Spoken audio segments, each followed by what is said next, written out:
Lepo pozdravljeni v novem podcastu, enem od 12 v sklopu Šole prihodnosti, kjer se pogovarjamo o tem, kakšno osnovno šolo v Sloveniji imamo, kakšne so prakse v tujini, ki bi jih morda lahko prinesli k nam, kakšne so dobre lastnosti, ki jih je vredno ohraniti in kje bi lahko našo šolo, to osnovno šolo seveda, pripravili na čas, ki prihaja. Torej, kakšna naj bo šola prihodnosti. Današnja tema pa poklici.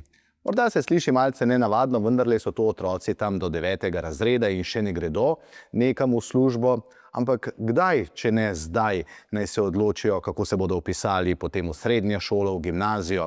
Torej morajo malce vedeti, kaj bodo. Zagotovo poznate vprašanje, kaj pa boš, ko boš velik? In to vprašanje mladim zastavljajo že zelo zgodaj. Ampak kako naj odgovorijo? Morda vseh poklicov sploh ne poznajo. In dejstvo je, da se poklici tako hitro rojevajo, pa tudi izumirajo, da je tudi v osnovni šoli biti težko pripravljen na to. Pa naj si bo dovolj, en lep pozdrav vsem štirim. Živijo! Dobar dan, že. Dobar dan. S Kranja ste prišli, promet je bil grozen, tale ura učna pa ne bo tako grozna. Ravnateljica Lucija Rakovic iz osnovne šole Jakoba Aljaža. Malce sem že govoril zdaj s 3 vašimi fanti, najboljše ste pripeljali, pa se niso tako zmenila, ne? Tako. Punc nimate na vaši šoli ali kako? Nekaj jih imamo. Aha, pa so bolj zgovorni fantje. Tako. To se pa redko zgodi. Lep pozdrav, fantje, seveda gremo po vrsti. Egon, Aleksej in pa Maksim. Kako je? Bo? Bo. 9. razred ste, to pomeni, da ste zdaj praktično v zadnjih dnevih osnovnega šolstva in potem vstopate v srednjo šolo. Kam ste se vpisali? Začnimo pri tebi. Jaz sem se vpisal na uredovalco za medijskega tehnika, to so tam kamere, fotografiranje pa take stvari. To me zanima, pa pač naprej se poje tudi šolo glede fotografiranja, ampak me bolj zanima glasba, to je ena od smeri, pač fotografiranje pa snemanje. Kako se ti zdi ta oprema, ki jo drugi sicer ne vidijo, ti pa? To je zdaj zame prvič, tako da mislim, da bi rekel kar na visokem nivoju. Dobro, dobro. Aleksej? Jaz sem se pa vpisal na umetniško gimnazijo, smer gledališče in film. Zaradi tega, ker mislim, zelo rad igram v gledališču, pa zelo rad se ukvarjam z umetnostjo, v glasbeno šolo hodim, pa tudi kaj pišem, tako da je to res se mi zdi šola zame. In pa Maksim? Vpisal sem se na gimnazijo Franceta Prešerna, ki je v Kranju smer ekonomske gimnazije športni oddelek, ker imajo dosti prilagajanja za športnike, pa še blizu doma. Tako da. Odlično. In vsi 3 ste bili sprejeti? Ali se to še ne ve? To se še ne ve. Koga skrbi? Ne. Mene. Ja, nič. Zdaj pa, gospa Lucija, najprej postavimo vprašanje, ali osnovna šola ima vlogo usmerjati svoje učence v poklic? Se pravi, ali je samo naloga, da jih uči, pripravlja na življenje, kar včasih ugotavljamo, da morda je celo malce v ozadju, ker seveda smo družba, kjer je važna samo ocena in učni program, ali vendarle namenjate veliko pozornosti tudi temu, da se fantje in dekleta tam v 9. razredu pa znajo odločiti kam naprej? Ja, zagotovo je starost pri 14-15 letih kar prezgodna, ker pravzaprav ne vemo, kaj bodo tisti poklici prihodnosti čez 10, 20, 30 let. Nekatere teorije govorijo celo o tem, da bodo mladi, ki danes vstopajo na trg delovne sile ali pa mogoče se vpisujejo v srednje šole, zamenjali do svoje upokojitve, ko bo, če bo tam nekih 5-6 različnih poklicev, kar je pravzaprav za naše generacije trenutno nepredstavljivo. Mi si predvsem želimo na naši osnovni šoli Jakoba Aljaža, da mladi, mladi naši, oziroma tisti v najvišjih razredih, poskušajo začutiti sebe, poskušajo najti svoje talente in da poskušajo biti postavljeni kot postavljeni mladi ljudje. Da se zavedajo, da je življenje, da so življenji procesi, padci, vzponi, padci in pravzaprav da tudi, ko na neki točki ugotoviš, da mogoče neka pot, ki si jo zaznal, ni tista prava, imaš voljo, imaš moč in pot za to, da poiščeš novo, malo pot, še boljše izzivov. In opet smo se tudi mi pogovarjali, preden smo prišli sem, da je to tista lastnost, ki nas more. Pa se o tem pogovarjajo učenke in učenci tudi pri določenih predmetih, saj ni treba, da imate za to poseben predmet in ga tako ali tako ni, ampak ali je prav to, kar ste zdaj rekla, del učnega procesa v 8., 9. razredu po slovenskih šolah ali pa pri vas? Mislim, da je že sam predmetnik osnovne šole zelo multidisciplinarno pravzaprav postavljen in da lahko otrok znotraj teh različnih predmetov na svoj način najde področje, ki ga zanima. Zagotovo svoje doprinesejo tudi obvezni izbirni predmeti, ki še dodatno spodbujajo različne interese, ki jih mladi nosijo v sebi. Poleg tega je pa naša šola tudi letos vključena v razširjeni program, ker smo poskušali pri teh vsebinah izhajati pravzaprav iz želja naših učencev. Zdaj, koliko so se potem te vsebine dejansko realizirale oziroma so bile obiskovane, je že druga zgodba, ampak nekako je bilo to tisto naše vodilo, poiskati različne interesna področja in jih podpreti, ali imamo pač kader na tem področju, da jih lahko podpre ali ne. Je sicer potem zopet odvisno od šole do šole, ampak ja, zagotovo je pomembno in tudi verjetno vse te dejavnosti, v katere se moji 3 učenci pravzaprav vključujejo v svojem prostem času, v izvenšolske dejavnosti, jih razvija kot osebnosti in pravzaprav razvija njihov potencial, tudi mogoče za bodoče poklicne usmeritve. Našel sem en podatek, po raziskavi NIJZ, Nacionalnega inštituta za javno zdravje, je eden glavnih stresorjev za osnovnošolce prav odločitev o tem, kam iti naprej, torej o nadaljevanju šolanja. Pogosto so nekateri brez jasnega občutka, kaj si želijo. Zdaj vi ste pripeljali 3, ki so to uvrgli takoj na začetku. Kdaj ste vedeli, kaj bi radi bili? Mislim, jaz sem to vedel že dosti zgodaj, ko sem pač prvič začel v dramskem krožku nastopati in potem se je to razvilo za kakšne otroške gledališke skupine, potem pa pač še naprej in od takrat sem jaz nekako vedel, da bi bilo pač to nastopanje in igranje pač zame. Dobro, Aleksej je imel srečo. Egon, ti? Jaz sem na začetku hotel biti programer, ne. In že v 6. razredu sem hotel, jaz sem bolj računalniški tip. In sem se ukvarjal veliko z računalniki že takrat, pa sem hotel biti programer, pa sem začel eno privat glasbeno šolo obiskovati. Začel sem se kitaro učiti, klavir sem se sam naučil, pa sem šel v glasbeno in pa sem se v 7., 8. razredu sem se pa odločil, da bi pač rad bil glasbeni producent, ampak srednje šole za to glih pač prav posebne ni, ne. In zaradi tega druga opcija mi je pa bila pač, da bi šel za fotografiranje pa snemanje, to je pa tudi nekaj pač to, kar bi jaz hotel delati, ne. In tako da v 8. razredu sem pač. Dobro, Maksim? V mladosti sem se pa tudi jaz tam bolj srečal, sem hotel isto nekaj na glasbo, bolj kot rekel Egon, na klavir. Pa potem malo me je zanimalo tudi frizerstvo, na koncu pa sem se to leto že počasi odločil, bolj šport, košarka, zato sem si pa izbral tudi to gimnazijo, pa fizioterapija. A vsi vaši sošolci in sošolke vedo, kaj bi radi bili? Ste se veliko o tem pogovarjali? Ne? Pogovarjali smo se veliko, sam niso pa prav glih vsi pač, da vejo, kaj bi, ne. Kaj potem naredijo? Kaj dobijo? Pomoč pri socialni delavki oziroma svetovalni delavki, pri učiteljih? A kako gre, če ne veš, kaj bi bil čas, pa je, da se nekam vpišeš?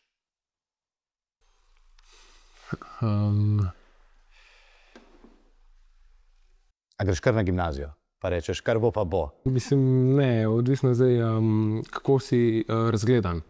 Če si bolj razgledan in poznaš nekaj poklicev oziroma kaj hočeš biti v prihodnosti, je to vse bolje, ne. Zdaj pa, da zadnje leto, zadnje trenutke ne veš, kako bi v svojem življenju, je pa pač to. Kar slabo, a? No in zdaj si dobro pot odprl, pa gremo po tej poti. Kje pa spoznate mladi, kateri poklici vse obstajajo? Mislim, saj nekaj je enostavno, vsi, ne vem, voznik avtobusa, učitelj, vsi imate starše, točno vsi veste, kaj počnejo sosede, ampak vendarle, kje spoznavate poklice ali pa tiste stvari, ki so vam na voljo, če bi se odločili za kakšen študij? Jaz pač največ pri predmetih, učitelji pač, naprimer, ko smo imeli naravslove, pač iz naravslove se lahko več razvije, več poklicov, ne. Še kje? Starši, večino pri starših tudi zvemo, šola, kot rekel Egon, Na informativo ste šli. Aha, zato.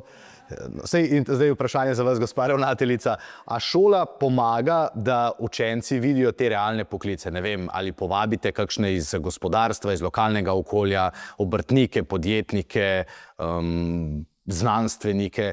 Kako poskrbite, da jim morda predstavite neke smeri, jih malce porinete? A sploh je to seveda ideja in navada? Poskušamo dejansko, ja, mogoče tudi čim več zanimivih gostov povabiti tudi v okviru mogoče kakšnih dogodkov na šoli, zaključka bralne značke, kakšnih drugih takih stvari. Drugače pa predvsem v okviru obveznih izbirnih predmetov učencem omogočamo obiske recimo posameznih srednjih šol, mogoče šolskega centra Škofja Loka, potem srednje gostinske in turistične šole v Radovljici, biotehniškega centra Naklo. Tako da nekako naj bi do konca osnovne šole vsak učenec imel možnost vsaj 1-2 taka centra recimo obiskati v okviru teh ločenih ekskurzij, sicer v manjših skupinah. Poleg tega, kot sem rekla, tudi sama informativa. Kolegica na šoli je posebej dejansko tudi zadolžena za poklicno usmerjanje, da učence, starše obvešča o vseh dnevih odprtih vrat, ki jih imajo srednje šole, predvsem na Gorenjskem, pa tudi v Ljubljani, ker dejansko to je tisti radij, v katerega se pač naši učenci več ali manj vpisujejo. In ja, seveda, del tudi predavanje za starše učencev 9. razreda. Že v 8. razredu pravzaprav jim tudi omogočamo, da se udeležujejo informativnih dnevov, takih in drugačnih. Mislim, da je pomembno, da že začneš res v 8. razredu razmišljati, ker lahko pride do veliko različnih odločitev ali pa sprememb. Starše ste omenili, a ste šli z mamo in z očetom na informativne dneve? A sami? Ja, pa v šoli smo imeli pred kratkim kulturni dan, kjer smo obiskali vse poklice. So nam predstavili v Ljubljani, so nam predstavili vse poklice. Večinoma tudi so imeli predavanja za policijsko usmeritev za vojsko. Tako da smo se tudi tam lahko pogledali in se pač imeli nekaj, da se lahko za naprej pogledamo. Koliko vpliva na vaše odločitve imajo starši? Koliko njihove ambicije vplivajo na to, kam se vi vpišete? Pa ni treba, da govorite zase, lahko tudi za sošolke in sošolce. Mislim, jaz bi rekel pač, da bi bilo najbolj, po mojem mnenju, najbolj prav, da pač nič, da bi nekako vsak otrok lahko izbral nekako svojo prihodnost in se sam pač odločil o svojih ambicijah. Naprimer, pač meni moja mama nikoli ni govorila, kaj bi lahko, kaj bi mogel. Pač vedno tisto, kar sem se res odločil, me je pač podpirala.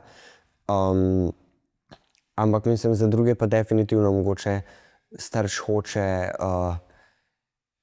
nekako svoje ambicije prenesti na svojega otroka in mislim, po mojem mnenju to nekako ni v redu, ampak mogoče za kakšnega bi pa bilo tako, da. A je pri izbiri poklica, saj ste še daleč, brez skrbi, vas čaka še kar nekaj šolanja, ampak a je pri izbiri poklica važno tudi to, da je ta varen? Se pravi, bom drugače vprašal, kaj je zate mogoče varen poklic?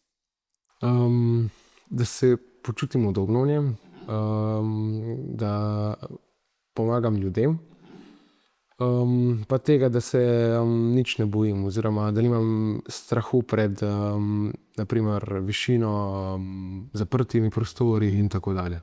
Kaj pa strah pred tem, da ne bi dobil službe potem, ko končate šolo? Koga to skrbi? To tudi je pač. Jaz, na primer, bi bil sam svoj šef, če pa glih tega ne vratala, pa pač, težko je pač pri fotografiranju, pa sploh, če ti ne znaš z ljudmi delati, pač tudi nimaš kaj veliko delati spoj. No, dobro se to zastavi. Moraš se pač znati pogovarjati z ljudmi, to je prva stvar. Še eno stvar bom dal, pa se bom vrnil nazaj potem k tej veščini, ki jo tudi šola uči. Kaj pa uspeh? Kako pomembno je pri vas mladih, da iščete poklic, kjer si lahko uspešen, da si potem nekaj, kar je uspešno? Se pravi, ne vem, vrhunski znanstvenik, vrhunski fotograf, da si prepoznaven. Ne, včasih smo rekli, pojdi v službo samo, da jo imaš, ampak danes mladi, to pa vendarle vem, ne, vseeno gledate na stvari drugače, danes je to tudi bitka za uspeh v tem poklicu. Ja, v življenju je predvsem treba vložiti v trud, če hočeš nekaj postati. Ne? Naprimer, vrhunski športnik, vrhunski umetnik je treba vaditi oziroma trenirati, da bi postal nekaj, da bi naredil neko zgodbo iz sebe oziroma da bi v tem poklicu uspel. Zdaj pa ste spet vi na vrsti, gospa ravnateljica.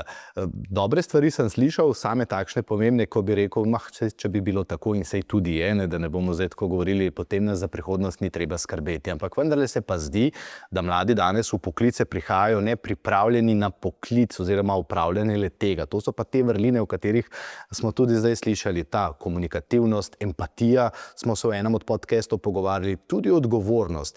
Ali so te stvari tudi postale v zadnjih letih bolj pomembne, oziroma kaj vi opažate v svoji tej ravnateljski karieri, kaj se spreminja? Kaj se spreminja v smislu tega, da bi bili mladi pripravljeni recimo stopati v neko službeno okolje? Morda, ali pa s kakšnimi veščinami jih pošiljate v svet? Mi se trudimo pri učencih ali pa bom rekla, postaviti mlade predvsem v smislu, da bi bili odgovorni, ker verjamemo, da nekdo, ki je odgovoren, ki je postavljen, ki je odgovoren do sebe, do okolja, do ljudi okrog sebe, premore vse te lastnosti, kot so empatija, sočutje, skratka vse tisto, kar je pomembno. In verjetno je to tista lastnost, ki jih bo tudi potem najlažje in najbolje pozicionirala naprej, ali na trg delovne sile, če tako govorimo, ne nazadnje tudi z vidika uspešnosti v srednji šoli, naprej mogoče tudi na fakulteti. Seveda pa ta odgovornost prihaja verjetno iz neke vesti, ki so jo dobili kot mladi v svojem domačem okolju, prav nekako tam do konca predšolskega obdobja. Verjetno je to neko logično sosledje. Šola seveda poskuša, to smo se tudi mi zadnjič pogovarjali, koliko jim je šola, prav recimo njim kot takim, odvzela mogoče tudi te kreativnosti, tega želje po nekem raziskovanju, pa pravzaprav sem bila vesela njihovega odgovora, da ne, da pravzaprav jim je bilo dovoljeno imeti krila in da seveda zagotovo so določeni predmeti, ki so malce bolj obligatorni ali pa malce bolj postavljeni kot, ne vem, tisti klasični matematika, slovenščina, angleščina, na drugi strani pa, ja, bi si pa mogoče želeli pri kakšnih malo bolj takih ustvarjalnih predmetih, da bi pa imeli več besede in da bi mogoče te talente še dodatno lahko tam razvijali. A gremo lahko čez nekaj primerov, ki sem jih našel v tujini, naprimer v Avstriji šole redno izvajajo tako imenovane sledenje poklicom. To pomeni, naprimer, da učenci nekaj dni spremljajo delovni dan odrasle osebe po svoji izbiri. A bi se vam zdelo to dobro, koristno? Ja. Pa zdaj ne velja, da starši izberete, ne? Da izberete koga drugega. Ja. Koga bi izbral, naprimer, če bi mu lahko sledil cel teden, hodil z njim v službo? Bi lahko, koga izbral sem cel teden, bi bil to definitivno kakšen igralec v kakšnem gledališču, ker se mi pač bi načeloma tudi jaz enkrat pač bil igralec. Na Nizozemskem, naprimer, so šole povezane z lokalnimi podjetji, ste tudi vi rekli, da jih tam vendarle iščete, a ne? In potem imajo te karierne učne poti. Katero podjetje bi si, naprimer, šel pogledati? Podjetje, ne vem sicer če, ampak bolj fizioterapeuta. Dan fizioterapeuta, kako poteka, kaj dela oziroma kako pomaga ljudem, in dan profesionalnega košarkaša. Katerega? Če bi lahko šel katerega koli, lahko ugibam. A bi šel zdaj v Los Angeles Lakerse? Mogoče, ja. Najverjetneje LeBron James, Luka Dončić, te bolj. Žal nimam te karte, ampak če pa dobim, obljubim, da jo pošljem tudi tebi okrog. Obljubim. Morda še zate vprašanje. V Estoniji pa že v osnovni šoli to poklicno orientacijo dajo kot del učnega načrta, vključno z veščinami za prihodnost, to so pa potem timsko delo, reševanje problemov, razumevanje delovnega sveta. Kam bi se ti odpravil, naprimer, pogledati, kako deluje nek svet, v katerega boš potem po koncu šole vstopil? Mislite Bi šel morda v kakšno medijsko hišo, pa bi rekel, ok, Ja, v studio bi šel, prvo bi šel v en glasbeni studio, pač da mi pokažejo, kako tam izgleda pač dan, kako se snemajo razni instrumenti, kakšni efekti so, pa kaj tazga in kale bi se našel, no. a mislite, oziroma bom drugače vprašal, koliko časa ste zdaj že ravnateljica in učiteljica? Imam 30 let delovne dobe. A so danes otroci bolj ne pripravljeni, ampak bolj vešči tega, da vedo, kaj bodo? Se pravi, v tej vaši karieri se vam je zdelo, da smo ves čas enaki, da pravzaprav so nekateri, ki ne vedo, nekateri, ki točno vedo, pa nekateri, ki jim pomagajo starši ali okolica. Ali se kaj spreminja pri teh odločitvah, kam naprej, kaj bi bil? Jaz mislim, da v preteklosti smo imeli zelo ozek diapazon pravzaprav izbir in možnosti, o katerih smo razmišljali. Večkrat, če gledam, ne vem, svojega vidika, je bilo zelo pogosto, da so šli otroci v poklic, ki so ga opravljali starši. Danes preko spleta, do katerega pravzaprav otroci vsak dan pristopajo, gledajo, je pravzaprav njihova izbira in globalen svet, vse globalne možnosti, ki pravzaprav obstajajo, si lahko bistveno lažje pa bolje predstavljajo delo določenih poklicov, mogoče niti v Sloveniji ne obstajajo. Mene recimo navdušuje že nabor različnih tekmovanj, predvsem tiste, ki vas zdaj čakajo v srednji šoli, ki ne vem, mogoče posegajo celo na kakšno specialno tehnologijo, medicino, ki zelo že usmerja v vse te posebne poklice, bom rekla tudi eksotične smeri, po katerih bojo oni potem tudi neko poklicno pot ubirali. Tako da jaz mislim, da se je mogoče danes v tem trenutku bistveno težje zaradi vse te izbire odločati, kot se je bilo mogoče včasih. Predvsem je pa, tako kot sem res navdušena nad vsemi mojimi sogovorniki, pomembno, kako je otrok, mladostnik postavljen. Jaz kar ta izraz uporabim, postavljen z vidika tiste odgovornosti samega do sebe in seveda vse to izhaja, mislim, da raven pri poklicni odločitvi prav iz gnezda doma, kako se pogovarjajo, kako tudi odkrivajo svet širše izven šolskih zidov. Šola ima nek diapazon, možnost. Na naši šoli se res trudimo, da otrokom čim bolj tudi odpiramo svetove izven šolskega obzidja, ampak na koncu je pa tisti pogovor ena na ena, ki ga pa najlažje zagotovi prav družina. Preden povem, kaj je prav na tvojem mestu je sedel, odgovoril Martin Jezeršek, ki je danes eden od bratov, ki vodijo gostinstvo Jezeršek. Vprašanje, mislite, da so ocene izjemno pomembne ali pa zelo pomembne za to, kaj boste v življenju počeli? Ne, mislim, da ne. Pač ocene so sam v osnovni šoli, pač ti lahko čez par let ful bistveno boljši v enem predmetu, ker pač v osnovni šoli sploh ni zdajo pač potencijala za ta predmet. A mislite, da tako mislijo tudi učiteljice in učitelji?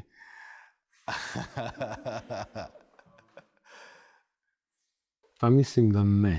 Kaj pa starši? Kaj pa starši? Naprimer, predstavljaš si, dobiš oceno 2 ali pa 3, kar je dobro. A se to zdi mami tudi dobro?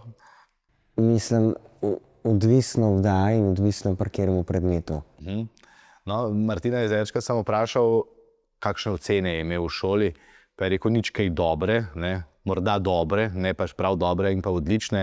Na koncu se je pa šolal, naprimer v Švici, na elitni šoli, zato da je svoje znanje prinesel sem in so danes zelo uspešni. Zato sem postavil to vprašanje.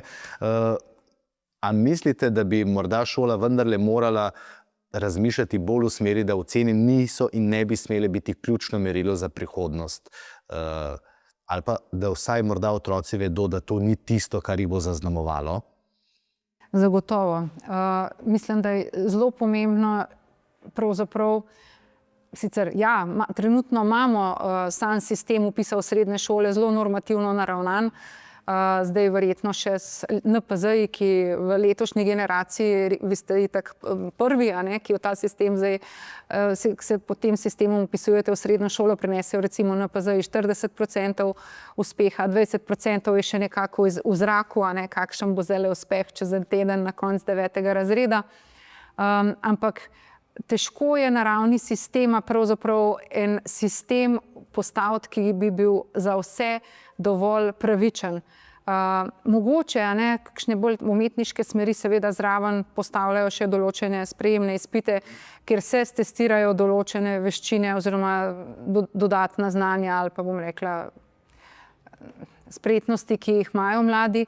Ampak jaz verjamem, da tudi sam vpis v srednjo šolo ne generira potem tudi, ali pa mogoče tudi lahko zaključena srednja šola, lahko tudi zelo, zelo uspešnim ali pa dobrimi ocenami ne generira uspeha življenja in potem tudi nekako sreče v življenju, kar je pa ne nazadnje cilj. Najbolj važno, ne?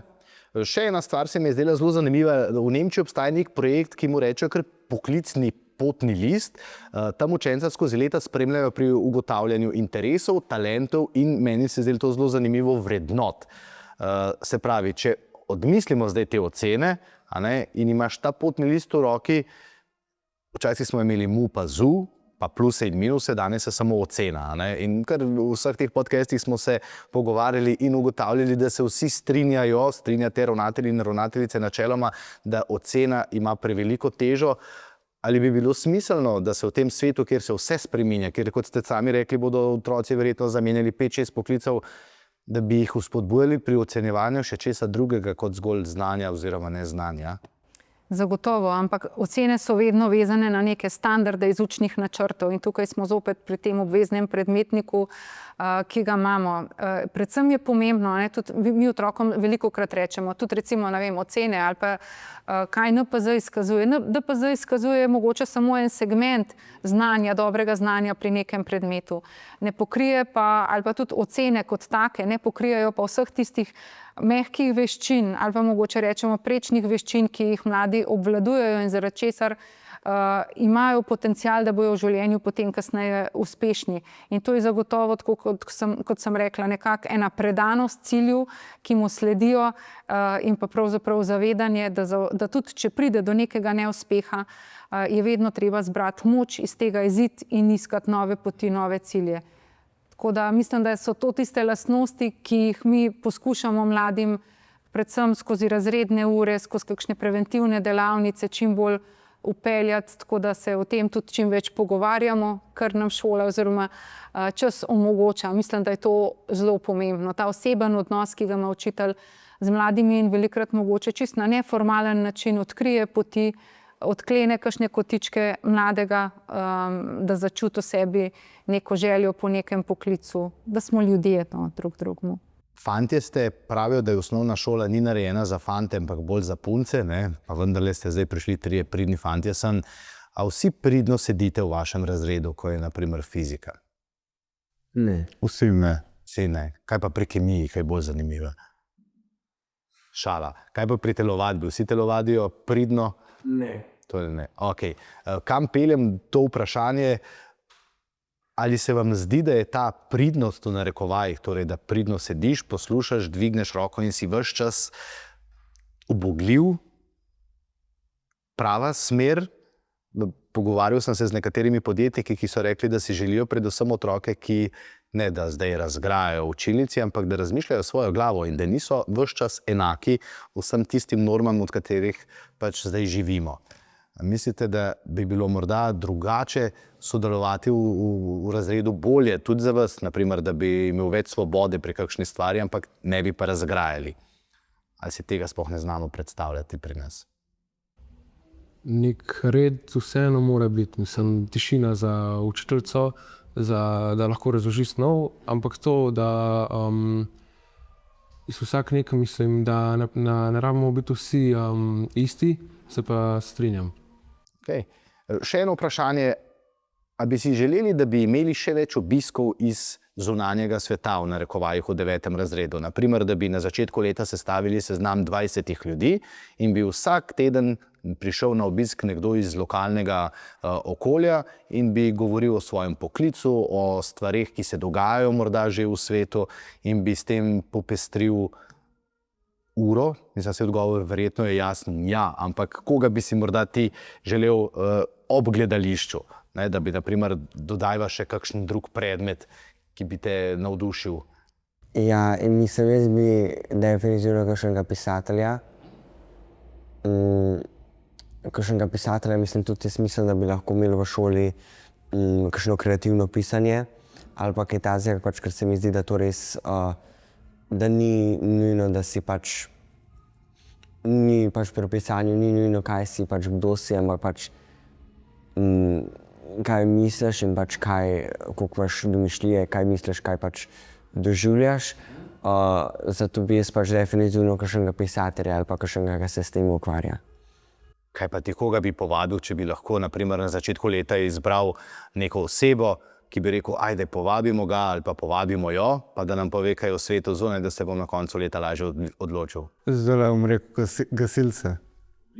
Ja, pa zmeraj imamo kakšne policiste ali pa kakšne reševalce, pač prvo pomoč, pa kaj takega. Nikoli pa nimamo gasilca, pač imajo oni prvi, tretji, četrti, ene imajo, samo mi gor pa bolj slabo, ne. Kot ravnateljica prav gotovo gledate, kaj počnejo čez mejo ali pa kaj počnejo vaši kolegi v kakšni drugi šoli. Kateri so tiste prakse, ki so po vašem mnenju tako dobre, da bi jih bilo vredno pripeljati morda v slovensko osnovno šolo še za boljšo pripravo na prihodnost? Da te mlade fante in dekleta še bolj opolnomočimo, da bodo potem lažje se odločili prav in uživali v tistem, o čemer so se odločili, no? Zagotovo, da bi bilo pravzaprav v času osnovne šole več časa in možnosti za neko praktično učenje. Za učenje, tako kot ste tudi sami prej omenjali, mogoče celo v smislu, tako kot je v srednji šoli, spoznavanje prekršne prakse, odpiranje v svet, mogoče tudi več teh izmenjav, ki bi lahko bile tudi v tujino, v večjem obsegu, tako da v to smer se trudimo. Zagotovo je veliko takih praks, ki bi pravzaprav, ali pa mogoče, ne vem, tudi določeni tabori, ki učence bolj povežejo, da bi lahko še več tega ponudili. Sicer na naši šoli izvajamo tabore kar od 3. do 8. razreda, ki žal niso vedno najbolje obiskani, kar nas malo žalosti, ker se nam tudi zdi, da se na teh taborih lahko ogromno nekih, bom rekla, stvari razvija, ki niso glih klasično šolsko postavljene v okviru rednega predmetnika.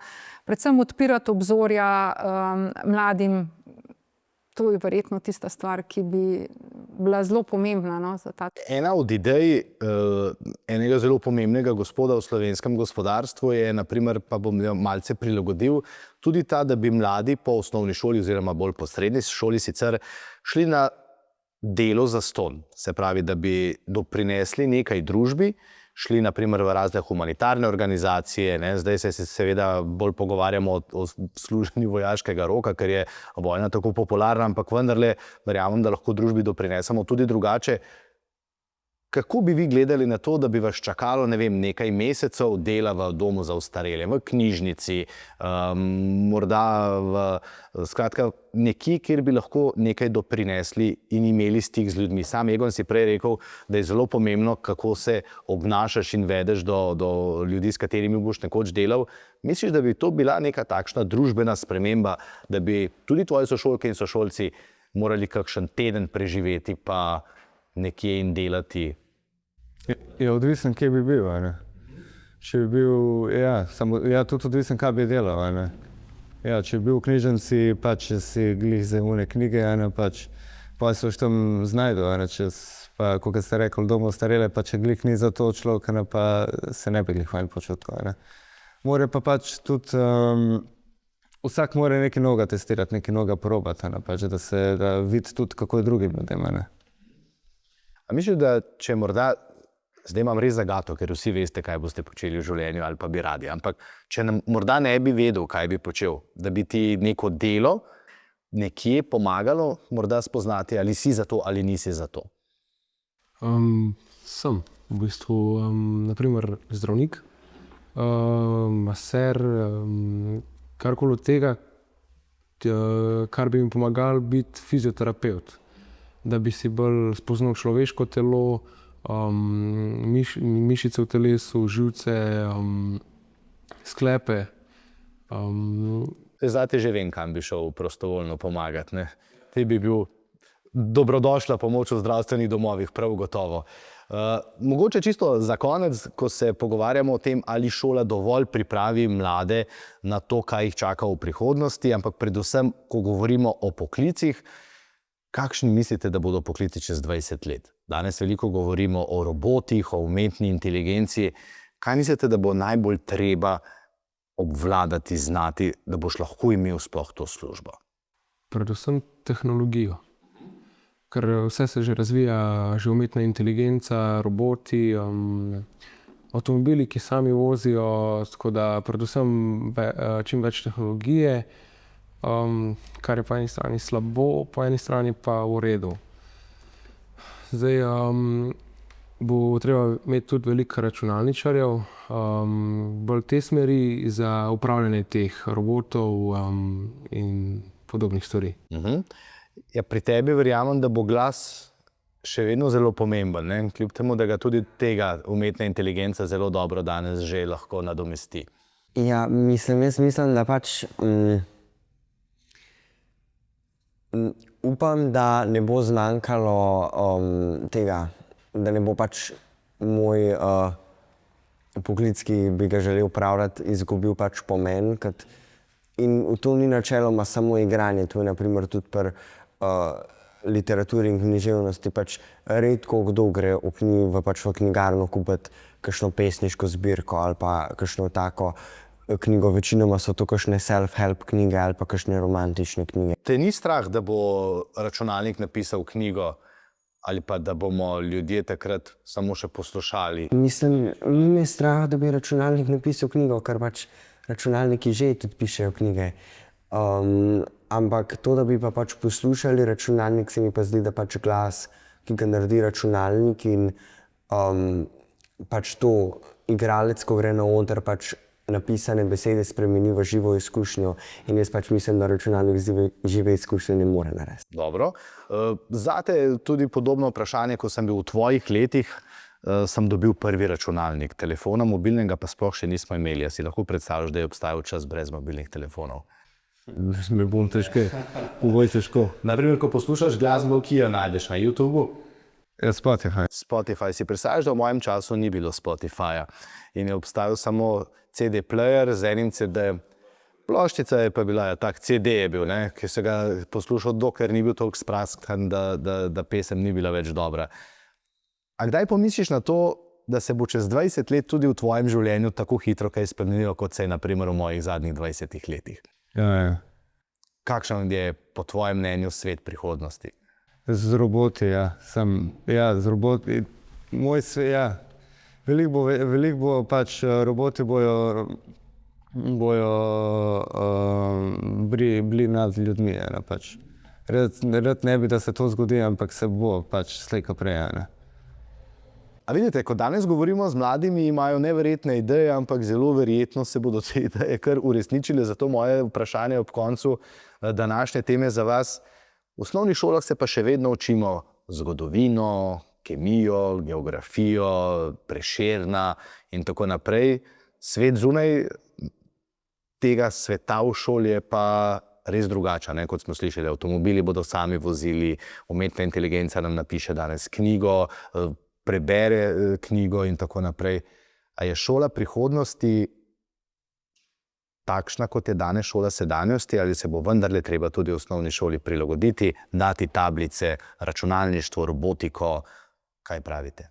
Jaz mislim, da kakšna znanja je potrebno imeti, zato da lahko z njim potem karkoli počneš. Zelo nevarno je razmišljanje, da bi začeli govoriti, da pravzaprav vse znanje, vse informacije danes ti lahko dobiš na Googlu, ker to so res samo informacije. Da pa ti te informacije povežeš v nekaj smiselnega, v nekaj višjega. Govorimo o taksonomskih ravneh, recimo učitelji zelo radi, ne? Se pravi, neko znanje ti lahko izkažeš, ampak ga izkažeš samo na nivoju informacije, da ga boš pa znal uporabiti, da ga boš znal vrednotiti, da boš znal pravzaprav tudi kritično vrednotiti neke informacije, zato pa rabiš te informacije v neko mrežo med sabo povezati in to je tisto znanje. In to je tisto, kar pravzaprav rabi mladina, zato da bojo znali kritično presojati vse te tehnologije, o katerih danes razmišljajo. In še nekaj bi dodala, da vsa ta tehnologija brez tega, da bomo ohranili srčnost, da bomo ohranili občutek za človeka, tega nam pa roboti ne bodo mogli tega dela odvzeti. Torej, predvsem to je pomembno, da pravzaprav razvijamo v naših mladih.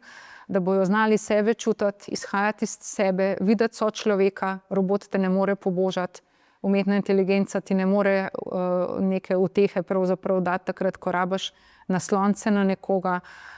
In zagotovo je to tisto, kar je pa še vseeno osnovno poslanstvo šole. In jaz pravim, da tudi recimo marsikdo se je spraševal, a je latinščina v osnovni šoli ali pa učenje jezikov nekaj, kar je sploh še potrebno. Ja, zato ker mi ogromno nekih procesih, ki se odvijajo v možganih, ko se mladi mogoče tudi neko pesem na pamet naučijo, Zdravljico, Prešerna, recimo, ne vem, katerekoli, bi rekla, povodenega moža, ne? Ampak to so neki procesi, ki pravzaprav kasneje generirajo lahko druge miselne procese, zaradi katerih bojo oni boljši misleci, bolj bojo znali se postavljati v ta svet. Ker v resnici bogatijo. Ne? Ja, hvala lepa vsem štirim, da ste zdržali za to mizo. Ne? Tebi je bilo verjetno najtežje, ampak včasih so takole sedeli. Ne? Tako da učitelj je bil pa vedno, vidiš, na dobrem mestu. Hvala za zanimiv pogovor. Vidim, da ste se dobro odločili, kaj vas čaka v prihodnosti in da ste tudi dobro začrtali to pot, da morate delati in potem ste lahko brez skrbi. Hvala, da usmerjate mladino in le tako naprej. Hvala lepa za povabilo. Vam pa hvala lepa, da ste bili z nami. Zdaj ste slišali malce o razmišljanju mladih o tem, kje se vidijo v prihodnosti. Res, da smo danes imeli 3, ki dobro vedo, kaj bi počeli. Veliko več je nažalost takšnih, ki še ne vedo, ampak brez skrbi bo prišel čas, ko bodo vedeli, kaj bi radi počeli. Takrat jih samo podprite, usmerite in jim povejte, da morajo za to pridno delati. Lepo se imejte, do naslednjič, do novega podcasta o šoli prihodnosti. Nasvidenje.